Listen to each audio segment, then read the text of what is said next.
Hey, what's up, y'all? Welcome to another sneak peek, I guess you could say, of a game that's currently on Kickstarter. The timing of this is serendipitous. We recently got a copy of this, I'd say about two and a half weeks ago or so. And we actually got this copy shipped over from Rado after he got finished with his playthrough and everything. And so that game that I'm talking about, obviously, is Hegemony, Lead Your Class to Victory. Not to be confused with Polis, Fight for the Hegemony, but Hegemony, Lead Your Class to Victory. Now, when well, I guess I should give you all a little bit more than that. So I'm going to butcher the names, and I apologize. I'm sorry, but I'm going to try. Varnavas Timotheo, I think, one of the two designers, and Vangelis Bargiatakis. It's the best I got. I'm assuming they're both Greek, given the names, so I apologize, gentlemen. And this is published by Hegemonic Project Games. Now, this is clearly a game, a labor of love. If y'all have ever encountered these type of games, one that comes to mind would be Tales of the Northlands, Sagas of Nog and the Nog. That would be the first one that jumps out. Another would be the Ruhr, I guess the original version of the Ruhr. These are the games that are designed by folks that have an absolute passion in what it is that they are on the subject matter, whatever it may be. Tonight's is all about the battle of the classes. Now, I say that loosely because the 4 classes in this game aren't classes per se. 3 of them kind of are, and the 4th one's the state. So I'm going to use the term class loosely tonight. Right, so we're going to do kind of an overview. I am not going to do what I did for Weather Machine. I am not going to say I'm not going to do a full teach and then end up kind of doing most of that. I'm not doing that tonight. I have played this game all of 1 time so far, but it was a pretty interesting playthrough. I'm going to give you the positives and minuses that I've encountered so far and help y'all make a decision for the Kickstarter. Now, on a positive note, we are going to be doing a 4-player playthrough of this probably in 2 weeks. No, it was originally going to happen next week, but unfortunately Thanksgiving here in the States, so therefore people are unavailable because family travel and such. So look for it probably in 2 weeks. It will happen before the campaign ends, and we'll do a full 4-player playthrough of it. All of us that will be playing in that will have played the game at least once, if not a couple times. And yeah, so there you go. So my job here is to answer your questions as best I can. And I don't know if any of the folks from Hegemonic Project Games are going to be in chat. I don't know, but if they are, great. They can answer questions about the Kickstarter. I can't. I'm just, you know what? I wanted to show this off to y'all, and I thought I'd be able to maybe answer some questions. Because this is a pretty unique game in that, well, definition of unique. I haven't played anything like it. It is nothing like Vast, but the factions or the classes play so differently. Vast is kind of what comes to mind, just because everything is so different. So, with that said, ask questions. I will be monitoring chat. And yeah, so that's it. First and foremost, this puppy's a table hog, as you can see. Now, when we do the playthrough, this board, the main board, is going to be sideways. And so, yeah, be aware of that. So that is everything that comes in this game. All right, that's the PTZ pulled out pretty wide. You can see the victory point track around the outside, around the outside, around the outside. This, cut it off a little bit and just a little bit down here. But you see everything except about that much that isn't, which is just more space for the cards down here. It is a big boy game as far as table space. That's the first thing that you notice on this. Then, and I'll go ahead and do it this way. So you have the 4-player board. You have the state, you have the capitalist, you have the middle class, and the lower class, or the working class, as it were. Okay? I'll answer questions after I kind of give a brief overview of everything. Now, Each player here is very asymmetric. Everybody is going to have their own goals to score points, as well as what the actions that they can take. Now, there are overlapping actions between some of the players. However, there is a fair bit of asymmetry, both in the actions you can take, as well as how you score, but also when you score. So keep that in mind.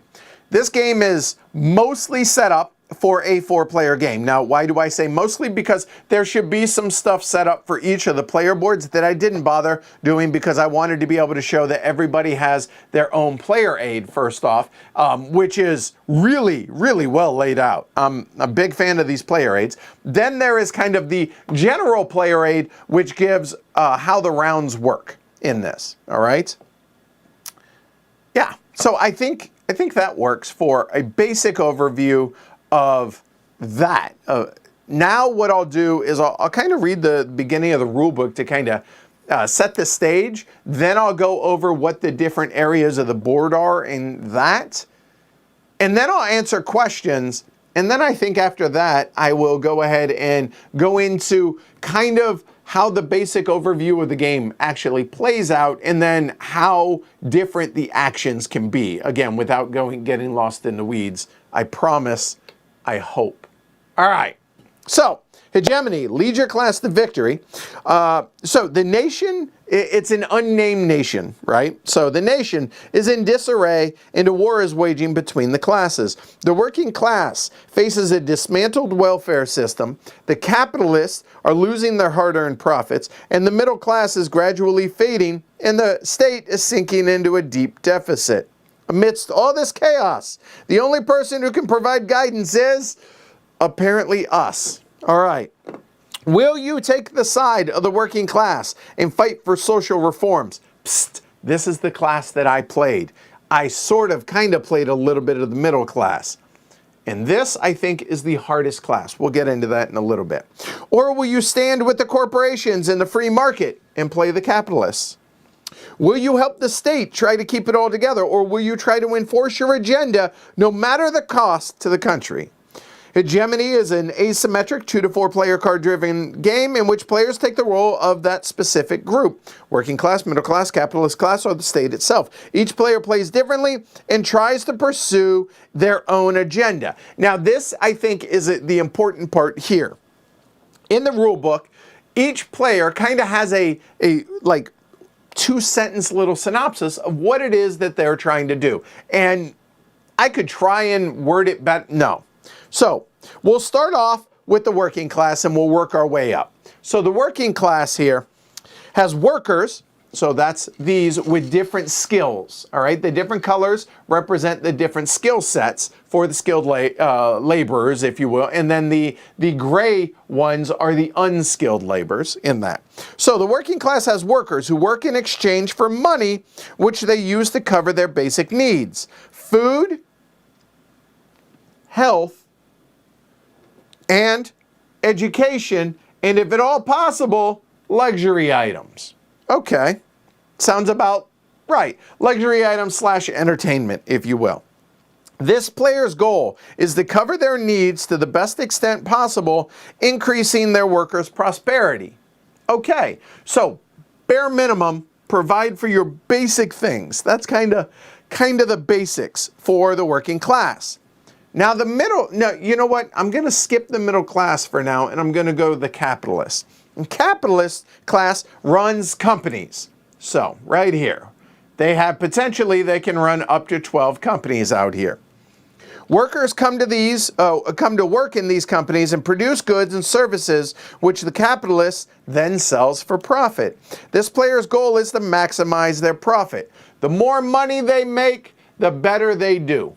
Makes sense for the capitalist. For the working class, the better, the more population and the more employed workers that they have, and the better they provide healthcare and education, the more points they're going to do. So basically getting their folks from the working class, theoretically, to graduate into the middle class. Now that doesn't happen in the game, but that's kind of what you're trying to do. Make money, and better your quality of life here, okay? The middle class also have workers. Again, workers in these same colors, but one thing that you'll see here, and I'll go ahead and show you a little bit closer in detail here, is you have middle class workers, which are the bigger ones, and then lower class or working class workers, which are the smaller ones, all right? So the middle class also has workers who work in various companies gaining income, but it's also possible for the middle class to run companies, and they can run up to 8 companies at a given time, whereas the working class runs no companies. They're just simply worker bees, if you will. This player needs to find the perfect balance between producing, selling, and consuming in order to cover their workers' needs and increase their prosperity. Well, I don't know about y'all, but that, to me, that sounds like a mix between the capitalists and the working class. And that's what makes being the middle class so damn hard, because you need to straddle that line, and I was completely lost trying to do this. This, to me, again, with one play under my belt, this seems to be the most difficult class to play, all right? Whereas it's not as clear cut. Make money. Okay, easy. Provide basic needs. Okay, that's pretty straightforward. This, do both. But how much of each? Right? And that's where it gets a little hard. Now the state up here. The state is trying to increase its legitimacy, working hard to keep all the classes satisfied and in balance. So the state wants everybody to do well, but try and do so equally well. At the same time, it tries to deal with any societal issues that arise, and those are where the events come in. So the state couldn't be more different than what everybody else is trying to do. It doesn't care on the details of how the companies are being run or who's working where, or how the import and exports are going, or they do care about the fiscal policy stuff and all of the other things that you're going to be, all the policies that you can vote on, but they don't care about the details. They provide, or they care about making sure that they have enough money to provide for everybody, for the state, providing each player potential benefits. Think of it kind of as almost a welfare, as well as small business support, the infrastructure of the economy, and hoping everybody else does well, just does well equally. So that's what everybody's trying to do. That's in a 4-player game. Now, I can't speak at all about anything short of that, other than to say I know nothing about the solo game, but I'm intrigued. But in the 2-player game, it's the capitalists versus the working class. In a 3-player game, you add in the middle class, and only in the 4-player game does the state come into play, okay? So keep that in mind, all right? Now, again, anything that changes during the Kickstarter or add-ons or anything like that, that I can't speak to. All I can speak to is this rule book right here, okay? All right. So, before I get to the questions now, I'm going to go over an overview of how the game actually runs without the minutia, all right? So, in a game, again, assuming a 4-player playthrough of Hegemony, all right? In a 4-player game of Hegemony, the game takes place over 5 rounds. In each round, and you know what, I'll go ahead and show you all this. In a 5-player game, or in a game, regardless of the player count, there are 5 different phases. There's a preparation phase, an action phase, which is the meat of the game, a production phase, an elections phase, and then a scoring phase. Now, even these are all going to be asymmetric, okay? The preparation phase is basically just get everything ready for a given round. We don't need to go over the details of all of that. Just prep the round, okay? The action phase, however, is the meat of the game. So how this works is in turn order. Turn order will always go in this order. So whoever's the working class will go first, then the middle class, then the capitalist, then the state. Now, every player has an asymmetric deck of action cards here, okay? So these action cards, these are multi-use cards in a lot of ways. And I'll just go ahead and show y'all these. A couple here for my beloved working class, since that's the one that I played. Put that there. All right, okay. So each class has their own deck of cards. And you're going to have a you're going to have a hand, I should say, of 8 cards at any given time, or at the beginning of each round, I should say. Every player is going to deal off 8 cards to themselves, a hand. You're going to play 6 in a given round. So of the 8, you're going to keep 2 that carry forward to the next round, 6 of which you're going to play. So during your turn, you're going to choose 1 card, and you're either going to do it for the special ability that's listed on it, whatever it says, and carry that out. Okay, that's pretty simple. And then you discard the card. Now, some of these cards might have some requirements that they're going to need to be in play to be able to activate and for those to be able to happen. But in lieu of that, or, as that an aside, otherwise, hey, play the card and do what's on it.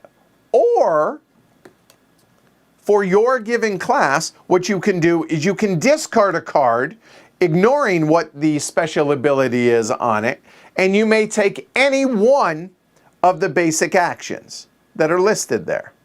Okay?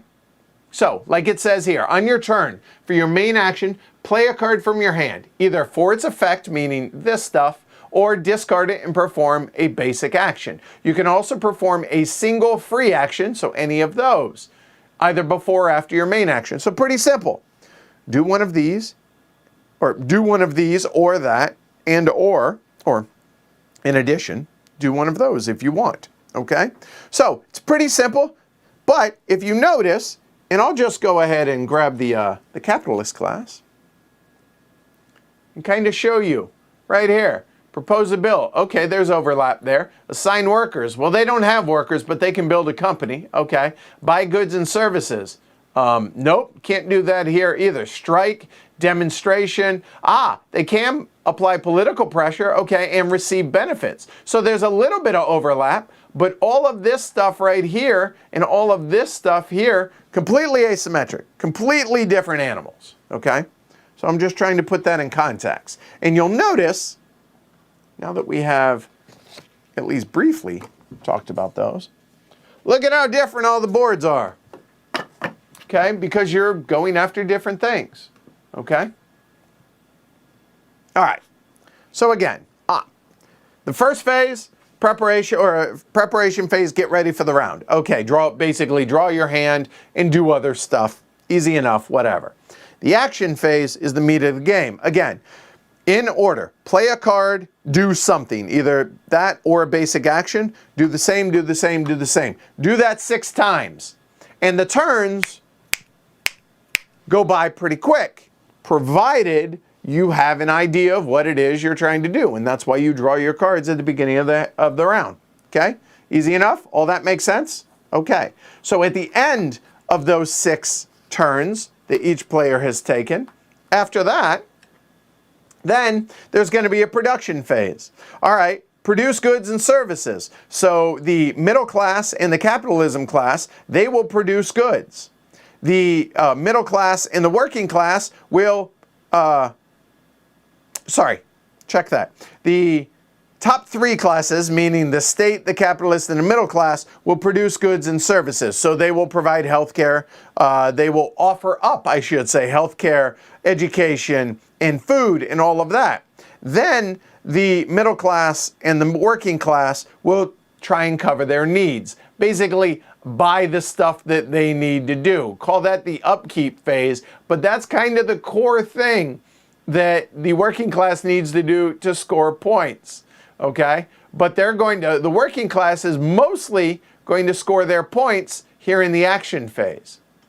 Then after that, the middle class and the capitalist class, as well as the working class, but lower, will pay taxes. Okay, which means, hey, the state is going to make some money. Good.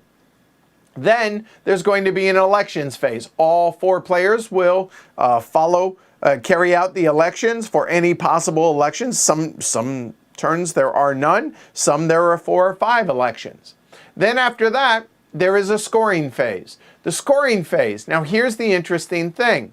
The working class, they can score some points here with the trade unions, but that's not where they're not going to score a ton of points here. The middle class, again, is mostly going to score their points, I think, here in the action phase, and then a little bit over here in the scoring phase. Now, the capital phase doesn't score anything over here. They're going to score a ton of points over here. Then the state will lose some points if they haven't dealt with the events, so that sucks. And then this is also where the state's going to score all their points. So in other words, the middle class and the working class, they're going to kind of jump out to what feels like an unfair lead out here in the action phase. And then the working class and middle class get a little bit, but the capitalists and state, this is where they're going to get the bulk of their or where they're going to. So it's going to be an uneven thing. Heavily weighted here for working and middle, heavily weighted for capitalists and state. There you go. Once that's done, rinse and repeat, do that 5 times, and then go into final scoring. Okay? That's the overview of how the game actually works. Now, there's a ton of detail in this, but here's the nice thing. Because of the overlap between a lot of these, when you teach something the first time, aka propose a bill, hey, guess what? You've now taught one action for all 4, whereas starting a business only applies to these 2 and maybe a little bit there, so the working class can kind of tune out. But they should probably be aware of what the actions that they can do. Does that make sense? I hope all of this theoretically is making sense. All right? All right. So a couple things now before I go into questions. First off, this is a prototype, okay? I guarantee things are bound to change. So keep that in mind as far as certain aspects of it, and I'm sure some of the gameplay, or maybe some of the rules, or all of that. It's a prototype. Keep that in mind. That said, things that we found that I think desperately need to change, because I know that the Hegemonic team is going to be watching this. First off, the money is round. Here's the money. And the resources are round. Horrible idea. When we stream this, we are not going to use these. We are going to use poker chips because they are way too close. Don't do that. Number 2, the board is a gloss finish. As a streamer and anybody that plays in a bright room, please don't do that. So make that matte. That would be the second big thing.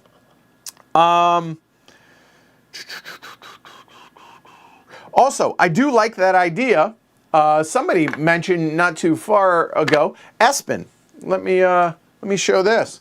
So one thing that they pointed out was maybe they could highlight these that are essentially the same across all the classes. So like propose bill, apply political pressure, and receive benefits. So anywhere you see those with other classes, maybe highlight those on the player aids. I think that's a great idea. I think that's good, good feedback to give them.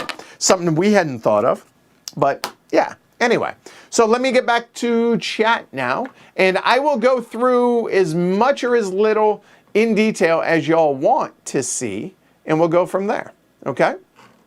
All right, so let me see here. Let me get back to the beginning here. Solo mode. Lars, can't help you at all. Same, Sarah. I can't, but I'm stoked for that as well. We're going to be recording an episode of the podcast here soon, talking about top 10 solo games with myself, JT, and Liz, and I would love to see the solo game, but I don't have access to that yet, so keep that in mind. Yeah, and Aaron, so no, unfortunately, I can't because, yeah, no, sorry. All right, so let's see. Passion game, Obsession, that's another good one that would you could see as a passion project. And I'll be honest, a lot of times when I hear about these games, I like the idea, but I think their ambition gets a little bit much of them, or gets to them a little too much. I don't think that was the case here. We all were quite smitten with this game. Pretty blown away. Somebody asked, and I'll get to it here in a little bit, is how long did setup take? Tonight, setup took, not counting fiddling, getting everything looking, you know, in basic areas. The very first time I did, it took me like an hour and a half because I was going through the rulebook and there were some issues with this. Again, it's prototype. So realistically, setup's going to take you 10, 15 minutes. Now, the one thing that I would recommend, and I don't know if there's going to be any storage stuff or whatever, I just use Ziploc bags. Here, all of this stuff here, not the player board, obviously, I bagged up in a giant Ziploc bag. So here, give this to the working class player. Here, give this to the middle class player, et cetera, et cetera. And obviously, the starter companies out here go to that respective player's bag, and then you put them out here as it goes, okay? All the policy markers out here, the round marker, the tax multiplier, and all that stuff, as well as the general markers here that will go on the player boards, all that was in one bag. The money's all in one bag. You get the idea, okay? All right. The info book, Daniel asks, I'm wondering about the info book and the general treatment of the political aspects of the factions. Does it treat the workers with respect? I think so, absolutely. I didn't feel... When I was playing the game, at no point was it disrespectful. It felt very true to the very sterile goals of what the capitalist class and the middle class was trying to do. Now, here's the interesting thing. The working class has teeth. They can strike and they can demonstrate. And what those things do is they cause companies that are run by the capitalists as well as the middle class and the state, it causes those companies to not produce. And if they don't produce, they're not going to make money. So it very much feels like every class has teeth that they can do. And they also have carrots. Like the state can, with some of these events that come out, as well as some of the cards, their actions, they can provide benefits for the various classes, and they choose who to give those benefits to. But to get the benefits is an action, which means you have to discard a card from the event that's on there, which maybe it's a great event, you know, or I shouldn't call it an event, but the main action on the card might be great, but it might not be what you're trying to do or what you're planning on doing this round. So I'll just discard the card, waste that, if you will, and take this huge clump of state benefits that the state has provided me, which will benefit me better than doing what the card said. So the state is incentivized to help, giving, you know, whichever class it feels needs to. And here's the thing. They're looking out to help who's ever furthest behind, because the state's going to score points based on the two lowest classes on their legitimacy track. So they don't want to just push one class all the way up. They want to try and keep them pretty level, or at least help the ones that are lagging behind. So that's cool. The capitalists want to make money. But guess what? Depending on where they set the wages, they have to entice the workers of the middle class and the working class to come work there. If the state is offering higher wages, why the hell would I ever want to go move into the private sector up here and work for them if I have good paying jobs available by the state? And vice versa. The same could happen. Or over here with the middle class, they might offer better wages and benefits for doing so.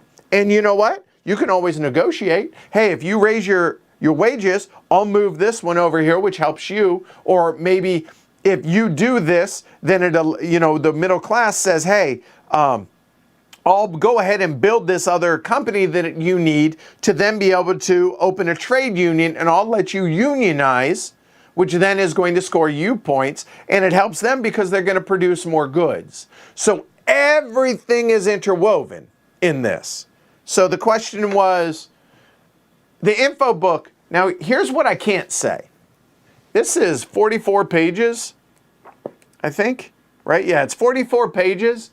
I have not read through this. I have not taken the time to read through this. However, this is written by a whole lot of folks with a bunch of letters after their names, and there are doctors and such on here. So my thinking is that this is pretty respectful. This is not going to be anything too controversial. It feels like this is going to be set in reality. I hope. I haven't read this, so I can't speak to it. But this also leads me to think this is very much a passion project and not something that you would typically see in your run-of-the-mill, say, standard Euro, okay?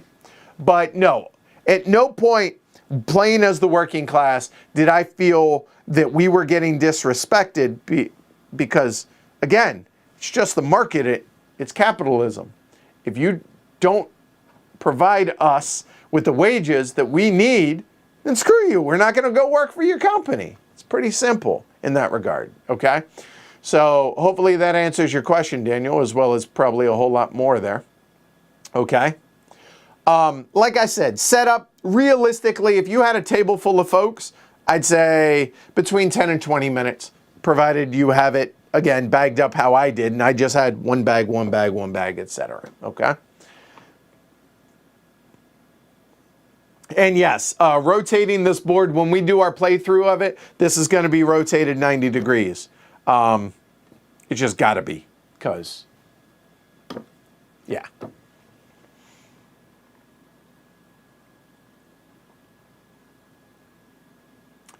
So I know New American Underground's being cheeky when he says, looking forward to the expansion, counter hegemony, lead your community to resilience. So let me go ahead. Endgame scoring in this game. So these are the various policies and the various things that you're going to be able to vote on.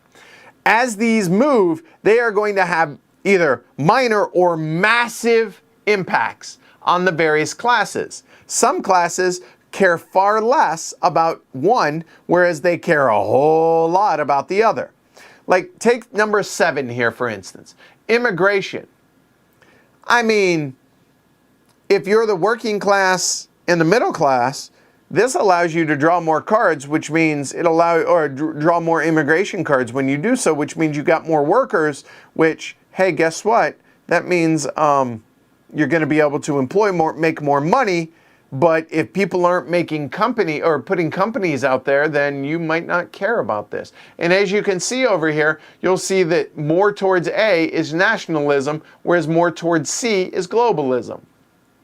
And then the fiscal policy here, socialism more to the left, and this is what the working class is more focused on. They want it more over here, whereas the capitalists want it more over here with neoliberalism. And then the middle class would prefer Goldilocks zone right here in the middle. But each of these 7, you're going to be able to, any player at any given time is going to be able to put these up for votes. So you have these markers, but you also have the markers here. So the capitalist class, the state, the middle class, and the working class, all of them have these 3 tokens. And if they play a card that allows them to propose a bill, or if they choose to take one of their main actions to propose a bill, if it's the working class, they say, hey, I want to go ahead and we want to demand higher wages. We're going to go ahead and put the labor market to a vote at the end of the round. There are ways in which you could force that to happen immediately, and if so, the vote takes place, and if the vote is successful, then this immediately will move over, and then all the wages for all the companies are going to be forced to pay the highest wage that's out here. Yay, working class. That sucks if you're a capitalist, because you know what? You got to pay more money, which means you're not making as much, which means, hey, you're not going to score as many points. All right. Now, normally, though, it's going to happen during the elections phase, but there are ways to make it happen during the actions phase. But these are going to have a huge impact on everybody at any given time. Again, immigration, how many immigration cards are you going to draw in a given round if you're the middle class or the working class?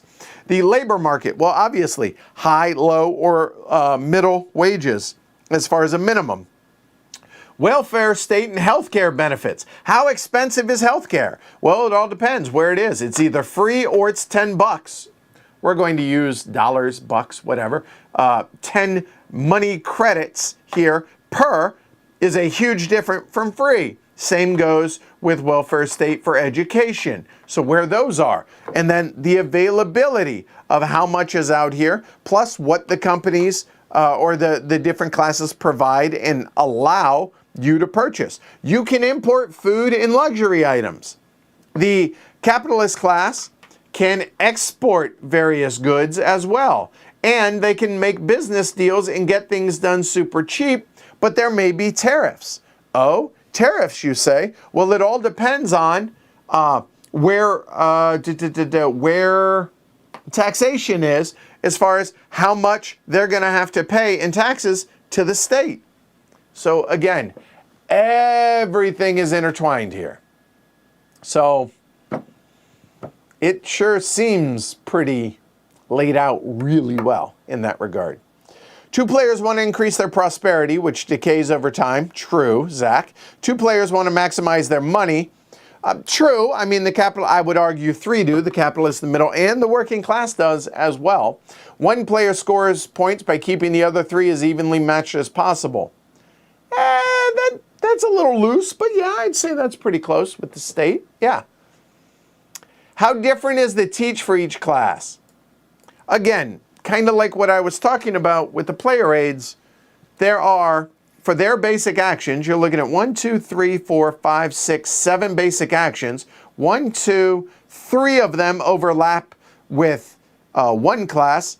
The assigned workers will be very similar to another class, the middle class. So buying goods is going to overlap to the middle class. So how easy is it? I don't think it's terribly hard. None of the individual actions in this game at all are hard. It's all a very, very simple action, but there's a lot of it. And again, all of the factions play so differently that it's going to be playing the state or playing the working class. That's playing two different games. It's as if you never played Hegemony before. You know what I mean?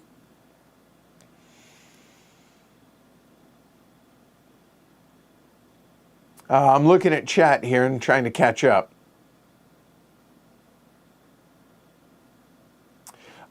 New American Underground says, is it solidly stuck in a reform and incremental paradigm, or are the cards that rapidly, radically shift the balance and status quo?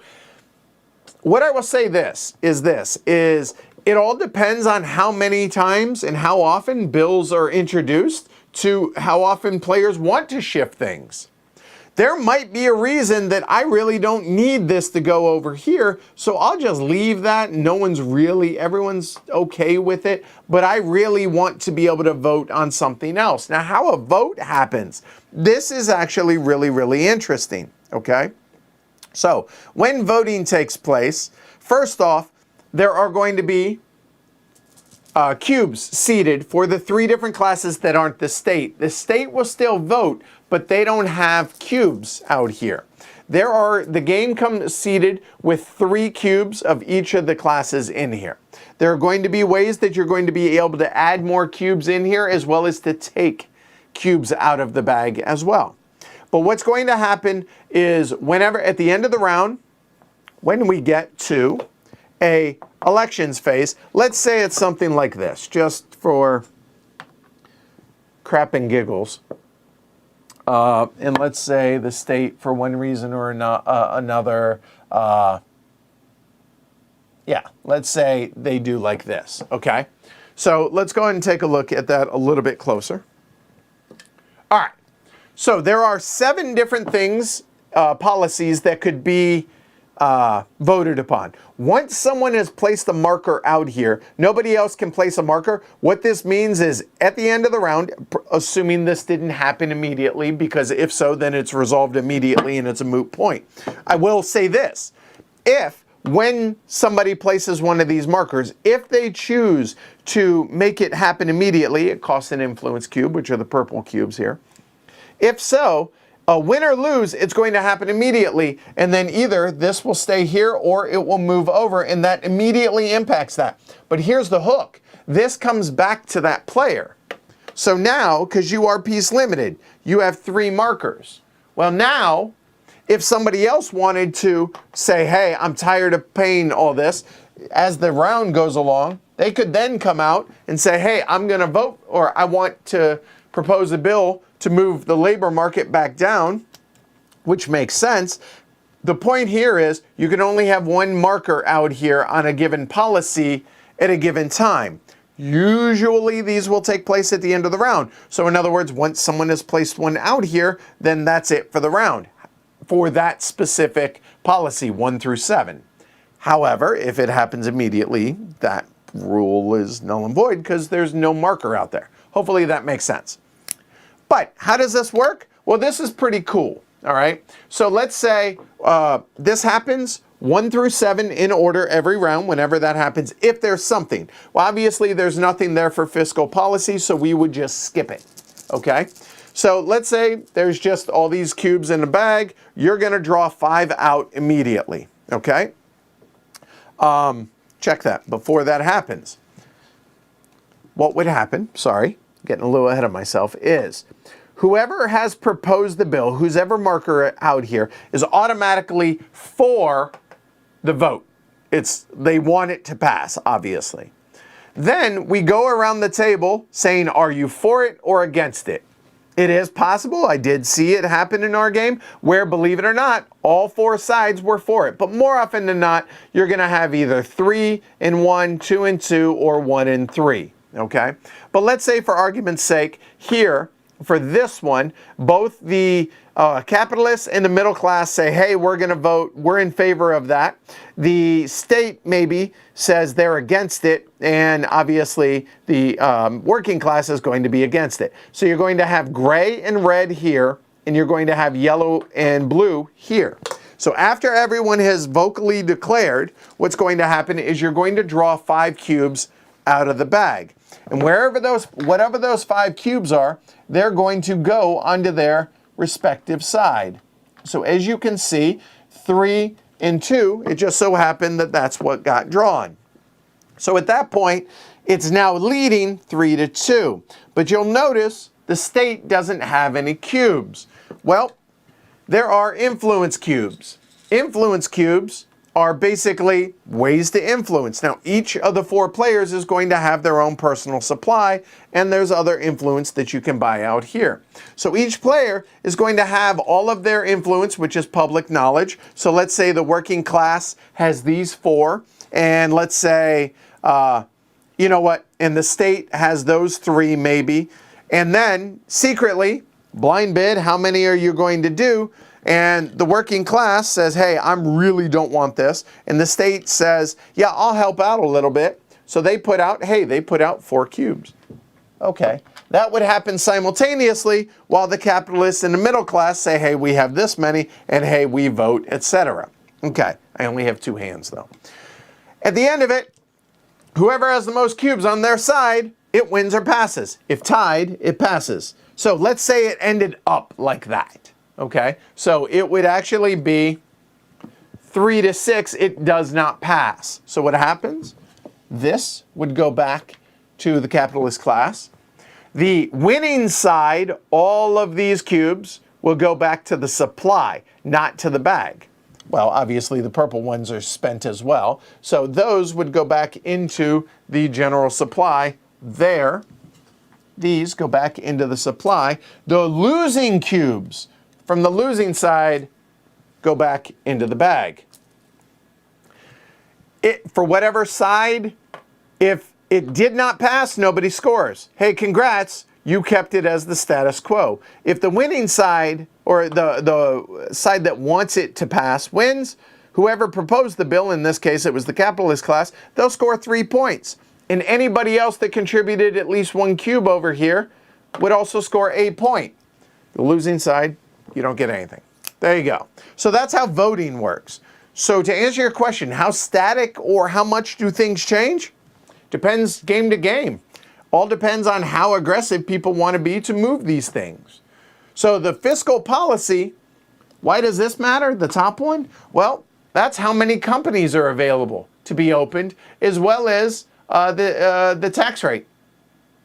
So you'll notice the capitalist class can open up to 12 companies. The public sector, this could be up to 9, but at the beginning of the game, there's only 3. Well, if you notice, 9, 6, and 3. So hey, if the working class wants more companies available in the public sector, they're going to want that to move up. So now there can be 6 companies available for their workers. The labor market, what's the minimum that a company can pay its workers? Well, it all depends. Here in the public sector, you'll see that the low end's $25, still not bad. $35 for the high end. Whereas here in the private sector, it depends on what the job is. The low end might be 10, the high end's 30. So that is a massive difference. Huge difference. So labor market definitely is going to be important. Taxation. You want higher taxes? You want lower taxes? Pretty simple. Okay? Yeah? All right. Obviously, the state likes higher taxes. Capitalists, not so much probably. Healthcare benefits and education. How much are the 2 classes that require to buy these, which are the middle class and the working class, how expensive is it to buy from the state? Well, it all depends on where that is. And then foreign trade. The capitalists really care about this because, honestly, everybody's going to care about this one because foreign trade is going to be whenever you want to import food and luxury or entertainment items. Is it L1 right here or up to L3? That's going to dictate the cost of that. In addition to that, for the capitalist class, how many business deals are available? Well, if it's down here in C, it's 2, which means, hey, they can buy more goods, make more cheaper, make more money either by exporting or to sell to the other players. So yeah, they want that, but then again, we might want to be able to get cheaper food, which is going to be super important to feed our people here at the working class. So, okay. And then tariffs come into play based on the other stuff that's up there. And the immigration I've already talked about. So, how much does that change? Depends on the game. Depends on the players. Depends on how you play. Depends on what cards you get, when you get them, in the order in which you play them. All right? So hopefully that helps. All right, I need some tea. By the way, again, my Irontown Diner, they donated the cup. That was nice. Just drinking some, what is it, English breakfast tonight. Different companies have different wages, Michael asked. Yes, and in fact, here, I'll go ahead and show some if you want. So let me mark that, and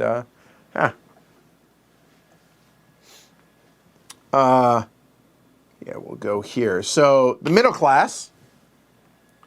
So, whoa. Not sure what happened there. Sorry about that. There we go. So the middle class is actually right there. So you'll see the middle class, they don't have a ton of, they don't pay a ton of wages.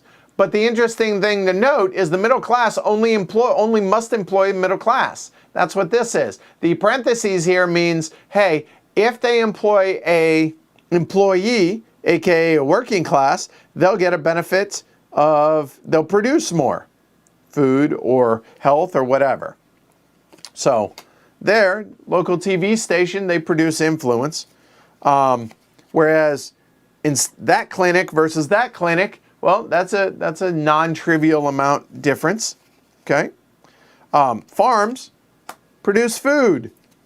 Some farms produce less food or more depending on the type of worker. Now, the other thing here is the middle class can only mess with middle class employees, meaning these meeples. The working class can only mess with these meeples, and you can change jobs. So, you want to lower the wage? Okay, I'm going to move the worker from here. He's not going to go work there, he's going to work somewhere else where he gets a better job, a higher paying job. So schools, you get the idea here for the middle class, right?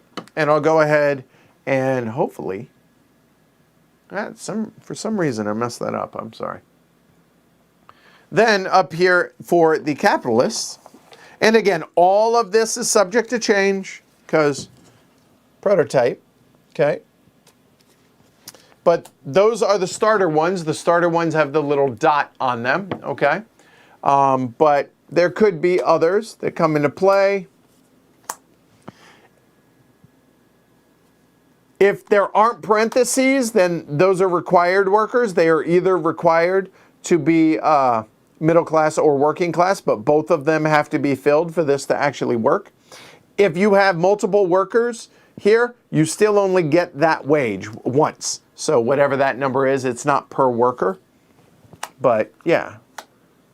So the different things that they do are going to produce and require different things. I mean, that university, that must be Harvard. You get the idea, all right? And I've shown you some of the state ones already, all right? All right.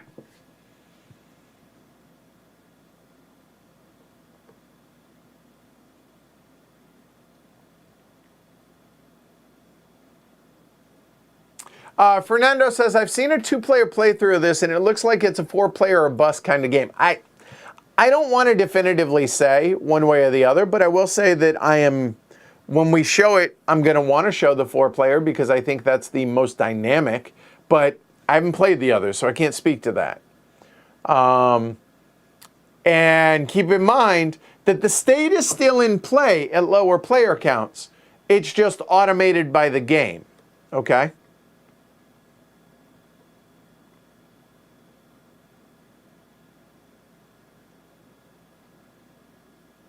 Oh, apparently maybe they unlock stretch goals to where you can play different ones in lower player counts. Possibly in the Kickstarter. Okay, that's cool. All right. How high do you think analysis paralysis is for this game, Jonas asks, given you always have an option not only from the cards, but 6 or 7 basic actions to choose from? I was really worried about that when we got started. But honestly, obviously, the first time you play it, things are going to be slow. But I would argue, after the first entire round, you kind of get a feel for, oh, this is what I'm supposed to be doing. Okay, so it all depends on, oh, did bills move in a certain way to where I need to focus on this right now? If so, that limits what I should be doing right now. So even though I have this hand of cards and this entire player aid of different actions that I can take, you don't really feel overwhelmed by it because at a given time, only certain things make a lot of sense. Because one of the main ways, for instance, that the working class is going to be able to score points. Let me go ahead and show you that a little bit, okay? So on the working class here, there are going to be markers like this. So the number of meeples that you have on the board represents wherever that marker is, that population, okay? Easy enough. But prosperity here is going to be one of the main ways you're going to score your points. So how prosperity works, mainly, not entirely, but mainly, is going to be from this free action there of healthcare. Spend healthcare equal to your population. So as more meeples come out, great, I have more workers out there, I'm going to be making more money, but I now have to spend more things to be able to do my actions. So whereas previously, maybe I only needed to spend 3 of these, so in a given action, I'm going to go and purchase some healthcare here. Right now, currently, healthcare is $5 a piece. Well, when it's back here, I only need to purchase 3 of them to do that action. Okay, 3 times 5, that's $15, not so bad. When it's up here at 5, all of a sudden I need to buy 5. Well, there's 6 here and the 5. Well, now that's $25. Then do I have to buy more? On a given turn, you're only allowed to buy 1 type of service And you can buy it from two different sources, meaning you could buy it from the middle class that might have some available, but maybe they only have 3 available. Well, and the capitalist class might have 6 available, but they're charging an arm and a leg for them, pun intended. So do I buy from here and here? Do I buy them cheaper here but not get as many as I want? And there? Do I just buy from there because money's tight? All of these things come into play. However, once you have some, you spend healthcare equal to your population and then gain a new unskilled worker in the unemployed workers area. Hey, that's cool. Grab a worker from here. I got another dude. Oh, that's great. This just moved up. Okay, it just moved from 17 to 18 and now, oh God. Now next time I do it, now it's going to cost me 6 healthcare to do that.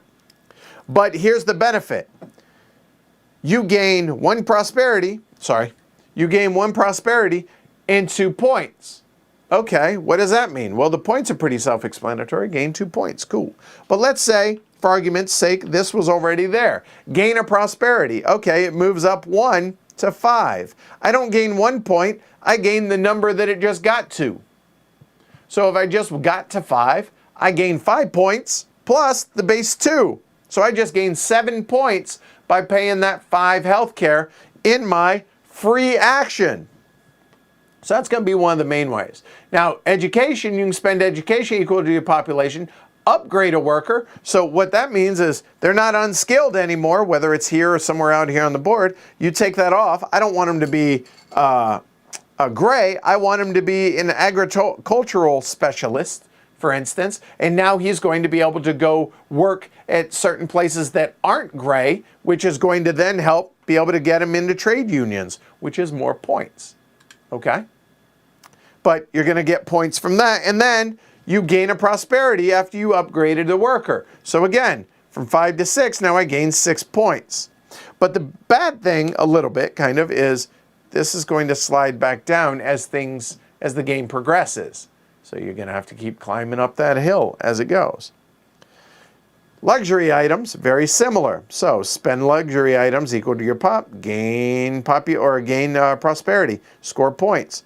Makes sense, right? So how high is analysis paralysis? Early on a lot because you just feel overwhelmed. But once you kind of get a feel for what your class is supposed to be doing, and then you look at your hand of cards at the beginning of the round and be like, okay, I need to make money, or I can not worry about putting out more employees and everything. I want to be able to get trade unions. You can only get trade unions when you have 4 employees in a given field. So you have to have 4 in the hospital, and then a 5th one here for healthcare, and then that's going to score you 2 points per these at the end of the round. So if you have 3 trade unions, that's 6 points. That's a non-trivial amount of points. So what I'm trying to say is you're going to have a goal that you feel, you're going to have a direction that you feel compelled to go into, and then do you deviate from that? That's kind of the meat of the game right there, right? But I don't think the AP, the analysis paralysis in this, is going to be excessive. It will early on. For sure, your first game is going to be a 4-hour experience in a 4-player game, assuming players are coming in cold and learning the game. You're looking at probably 4 to 5 hours, realistically. But once players know the game, even if they don't know their class, once you know the rules and you don't have to do a teach, 2 hours for a 4-player game, that feels about right. That's my best guess for that, okay?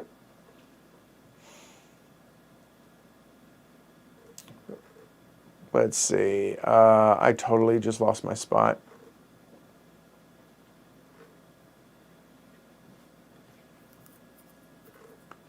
Oh, there we go. All right, let's see.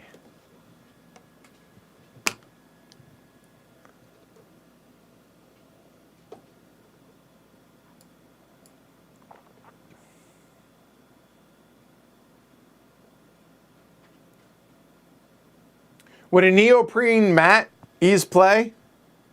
Nah, I don't see why that would be better than the board, other than it'd be matte versus gloss. I'm a fan of that, but past that, nah. Replayability, I think, is really high. I mean, you're probably going to go through the entire deck over the course of a game, maybe. And even so, the order in which you get your cards, there's a lot of, not a lot, but there is some repeat as far as proposing a bill. You can propose 2 bills, et cetera, stuff like that. But there's a lot of stock art on these, but again, prototype. But I would say replayability is more than your average bear. Than your standard Euro, I would put this pretty high, because playing each of the classes is going to be a completely different animal.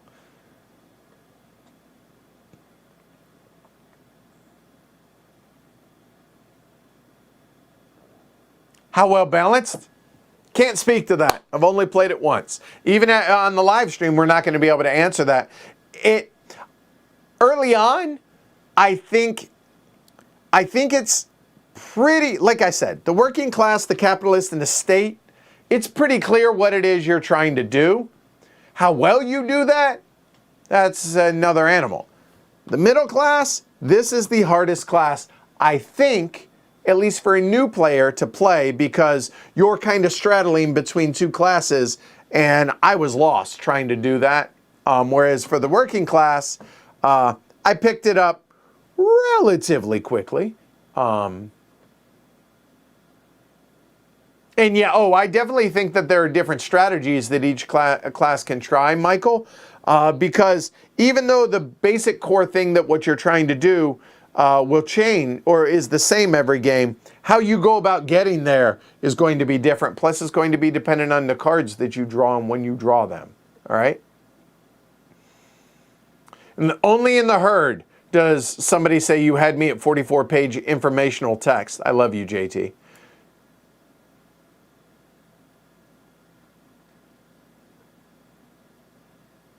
Espen says, oh no, a non-A4 rule book. So just FYI, it's Staples to get this bound, and it was $36 for me to get this printed.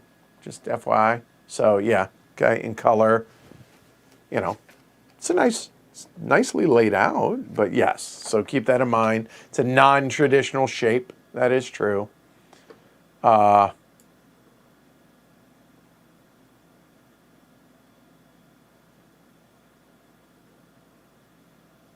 Hopefully that helps with the company cards. I'm a little behind on chat right now. Goncalo says, I'm here for 5 minutes. I'm already super hyped about it.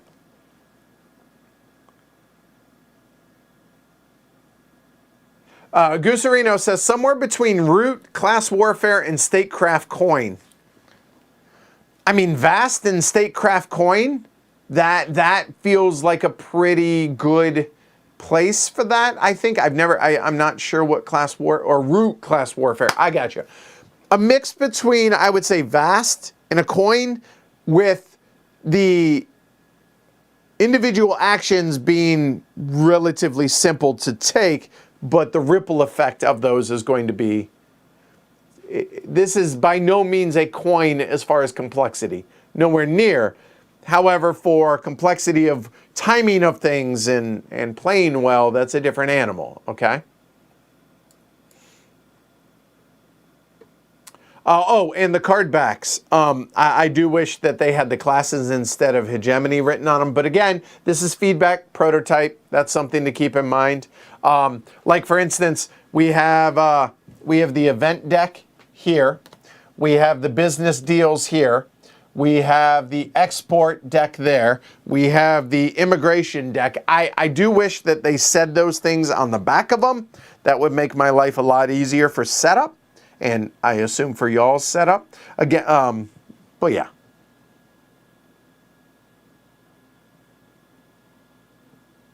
Does it model capitalists in the state using control of the media to encourage the middle and working classes to vote against their interests?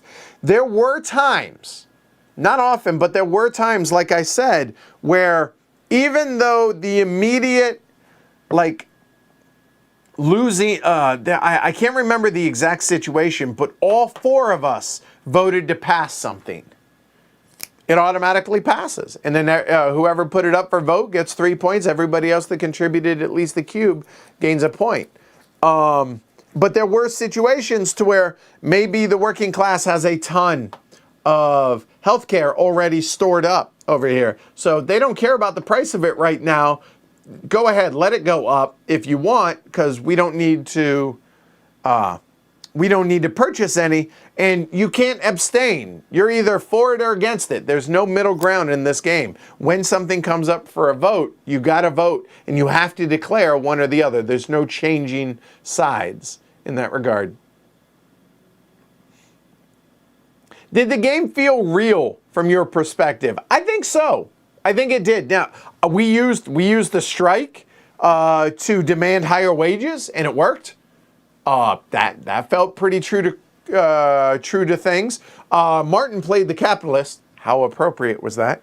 And he actually was able to essentially take half of his revenue and store it in an offshore account, which means it becomes capital, which means half of his revenue of a given turn was untaxed. So we avoided paying taxes, a whole bunch of taxes. That seemed awfully true to form. And he was hammering the wanting low wages because he doesn't want to waste his money on paying his employees. That felt pretty true to form. So I'd say, yeah, I'd say it felt pretty spot on. Again, it's one play, but I think everybody that played it felt that that was the case.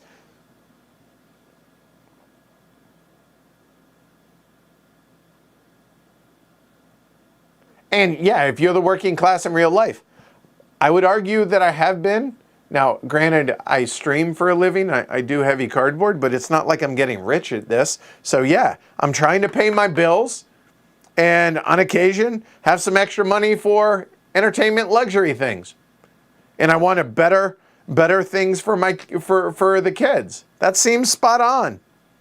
Yeah, I think so.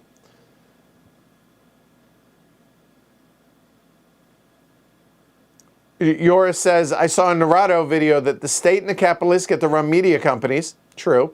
And the working class has labor unions to generate influence. They generate points. Yes.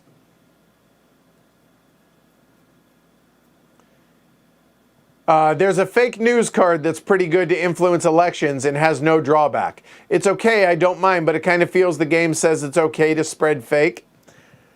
I think you're reaching a little bit there, Fernando. I think that I think it's trying to be topical, and not that it's okay, but this is the influence on how this stuff really works. I mean, we just went through 4 years of it, and we're still going through it. So, yeah.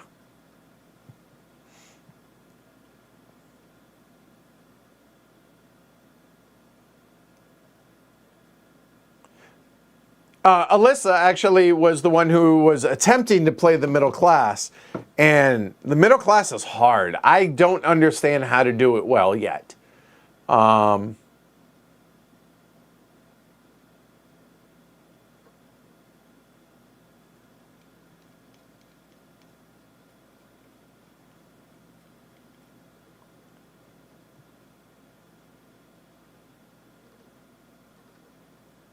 right. So, yeah, there you go. Does it model higher wages increases production?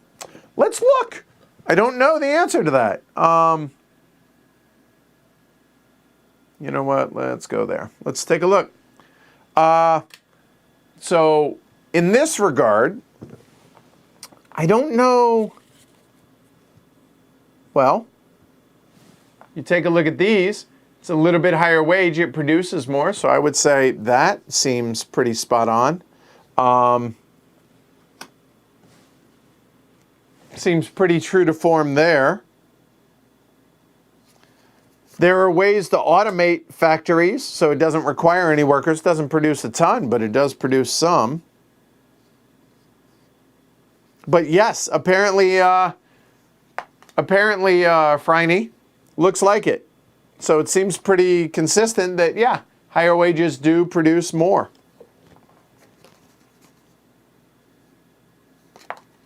And that seems to be across all the different ones here. So yeah, I would say so.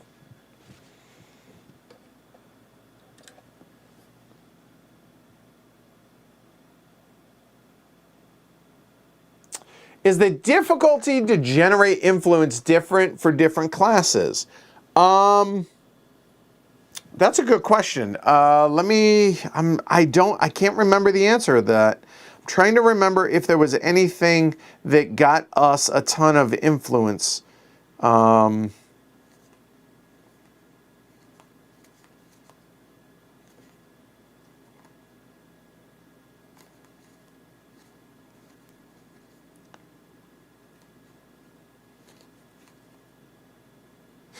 So here's one for the working class.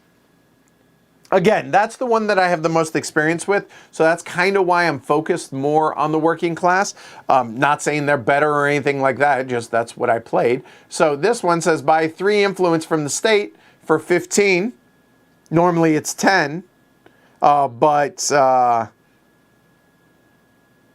that could change. Plus the state might offer you influence for taking a state benefit, so that's entirely possible. That was one way that we were able to get a fair bit of influence, was when the state put it in these state benefits for us. It takes an action, but it does allow for that.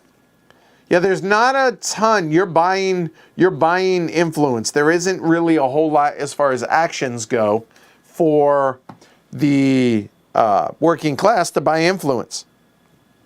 A lot of the things that the middle class was doing, the working class, was trying to employ workers, adjust the bills towards our side, aka the left side, and getting people employed for the trade unions and being able to get points by boosting our prosperity. That was the main core thing for the working class. And at any given time on their turn, the capitalists and middle class can lower wages down to whatever the labor market is. So if it goes too low, you just say, nope, we're going to strike. And those aren't going to produce, for instance. So, but yeah, felt pretty true to form.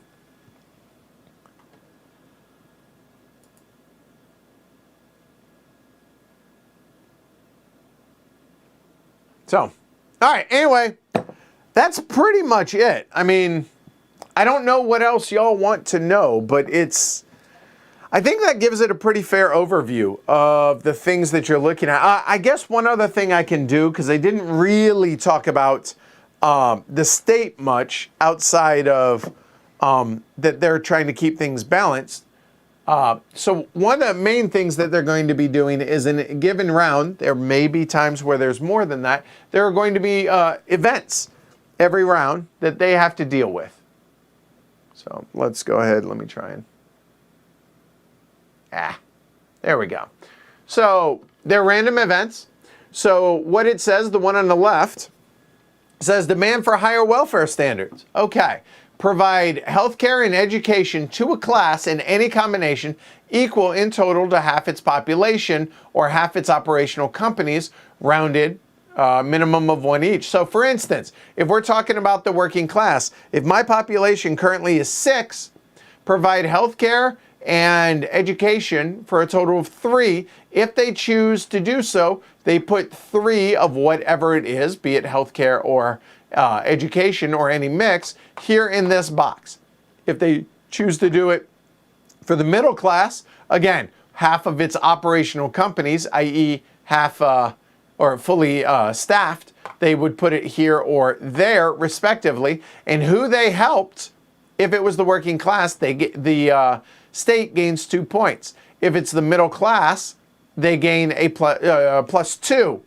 What does the plus 2 look like? Well, if you come over here, well, depending on, for their legitimacy, if they help the middle class, that would bump up 2, like that. And remember, they're going to score based on where their 2 lowest markers are.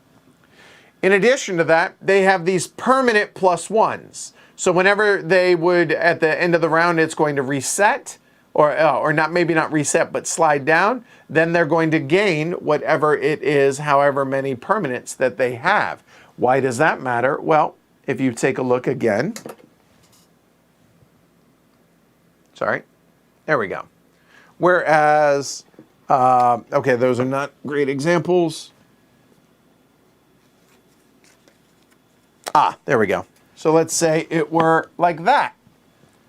That is a permanent +1 for the middle class. If they ignore these, they're going to lose whatever that is shown in the no action. They have to account for both of those in a given round. They have 6 actions. They may have a card that says, hey, you can actually do both of these, but maybe something else happens or whatever. But you get the idea, okay?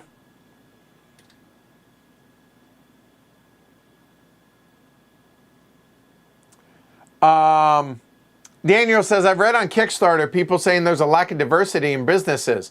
Is there really a need for 32 flavors of businesses in the game? There are, to the best of my knowledge, there are 5 different types of businesses, right? There's universities, so education. There's media, which is influence.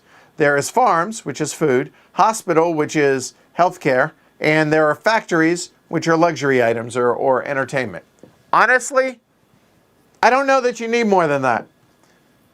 I think people, Kickstarter backers, to some degree, can be entitled. And I think that the people complain to complain sometimes. So I don't see that. And again, I mean, obviously, I enjoyed my play of the game. I'm excited about this. But no, I think that would be, what, do you want a fancy, do you want this to say, you know, what is it, Grace Sloan Hospital on it? Like, what is it you're wanting, I guess?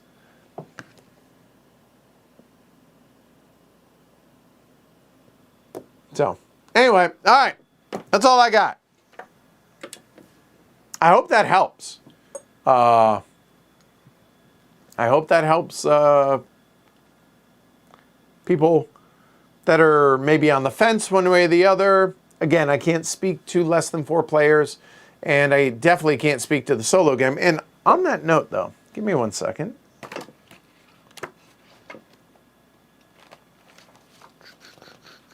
I don't think, I could be wrong.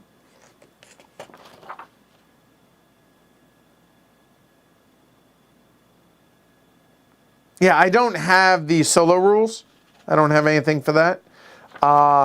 So I can't really speak, and you are highly unlikely to see anything from me for the solo game ahead of it being available out there. But I am awfully curious about it, sure. So, yeah, there you go. So hopefully that helps, all right? I want to see the, I mean, I'll be honest, when I saw what the Kickstarter was doing, I was blown away. I was shocked. I didn't know that this would be as popular as it has been. When I saw that, I was like, okay, let's do an overview. And then they contacted us and asked if we'd do a sponsored playthrough with the prototype. I'm happy to do it. I know y'all are wanting to. So look for that probably in a couple weeks during the campaign. The campaign, how long do we have? Or not we, but how long does it have? How long do we have left on it? 15 days. So what is today? Today, so until December 1st. Yeah, I feel pretty good. It'll be no later than the 30th. I feel pretty confident on that. Hopefully sooner, but again, Thanksgiving kind of makes that a little difficult for us. But yeah, we'll be able to get it out beforehand. I'm looking forward to it. I'm excited. I want to play it more because I was excited about this game when I heard about it and was really apprehensive about it. But I will say that, sure, there are some things that I'm hoping they adjust in production as far as, like I said, the gloss board. The money looks way too much like the resources. I want the card backs, if at all possible, to say what the hell they are, you know, events or whatever, you know, export, business deals, etc.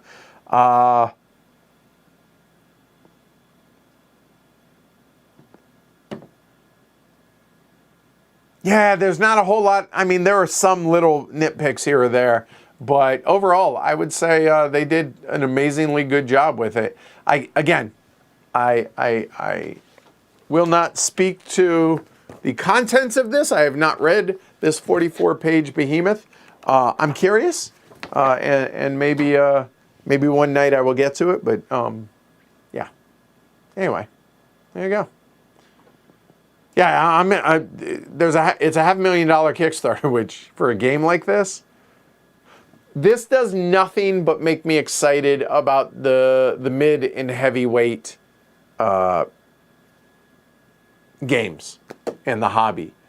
If a game like this that looks dry as sand to probably a lot of folks, I mean, I imagine if I were to go and tell Peter at the post office, hey Peter, and he asks, hey, what's a exciting game that a new exciting game that you heard about? Be like, so let me tell you about Hegemony. It's everybody plays a different class, and it's a battle of economic, political, sociostatus. Whee! Yet here we are. $500,000 Kickstarter, and I'm stoked.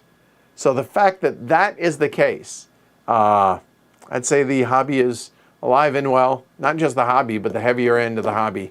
I'm pretty excited about it. Okay? Yeah, there you go. So that's all I got. That's a wrap for tonight. If y'all want to see the playthrough, as soon as we can, as soon as we have the players available, we will do so. It could be as soon as next week, but unlikely just because of Thanksgiving, but before the campaign ends. So yeah, that's it. All right. Cool. All right. Y'all have a great rest of your evening. I will be back tomorrow night with a 3 or 4 player, depending on, that's another behemoth of a table hog, Weather Machine. We're doing a 3 or 4 player full playthrough and teaching of Weather Machine tomorrow night. Looking forward to that. I think folks are going to enjoy it. It definitely is a mix of like Kanban meets other VTOL games in that you have one worker, go do things. Pretty cool, pretty clever. The artwork looks great. Ian O'Toole did a great job. I'm excited for it. I think y'all will like it. Join me tomorrow, 7:30, along with the rest of the folks playing. Should be a good time. So thanks again to everybody over, well, thanks to y'all, first off, for making this worth it. This was fun for me, and I like teaching. I get excited about games that are worthy about getting excited about, and this is a unique animal, and if this kind of grabs you, then I think you're going to be pleased with it. It's not super heavy as far as, you know, like coin-esque, but it still feels heavy enough for what it is. I'm excited to play this more. So again, thanks to Hegemonic.